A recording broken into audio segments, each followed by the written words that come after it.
ओम साईराम. श्री साईबाबांच्या मार्गदर्शनाखाली 1911मध्ये शिर्डीमध्ये जे आहे ते रामनवमी उत्सवाची सुरुवात झालेली होती. श्री साईबाबा संस्थानच्या वतीने यावर्षी 115वा रामनवमी उत्सव जो आहे तो साजरा करण्यात येत आहे. बाबांच्या कालावधीमध्ये हा उत्सव सुरू झालेला असल्यामुळं या उत्सवाला अत्यंत महत्त्व आहे. त्या दृष्टीने संस्थानच्या वतीने पूर्ण तयारी जी आहे ती करण्यात आलेली आहे.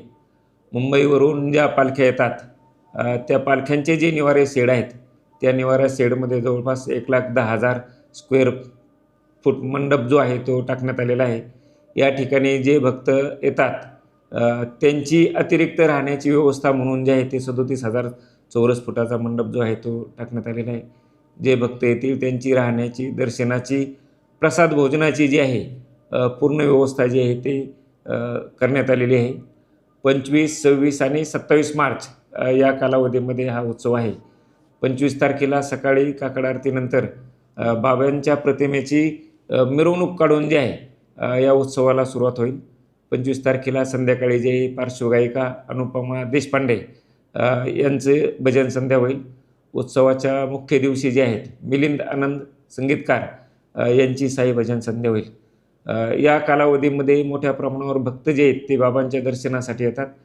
त्यामुळे जे आहे सर्व भक्तांचं दर्शन जे आहे चांगल्या रीतीने व्हावं म्हणून उत्सवाच्या मुख्य दिवशी 26 मार्च रोजी जे आहे ते साई मंदिर जे आहे ते भक्तांसाठी रात्रभर जे आहे ते खुलं राहील. 27 तारखेला जे आहे ते कीर्तन होईल आणि कीर्तनाने जे आहे ते या उत्सवाची सांगता होईल. उत्सवासाठी जे आहे ते प्रसादालयामध्ये सर्व भक्तांसाठी प्रसाद भोजनाची व्यवस्था जी करण्यात आलेली आहे.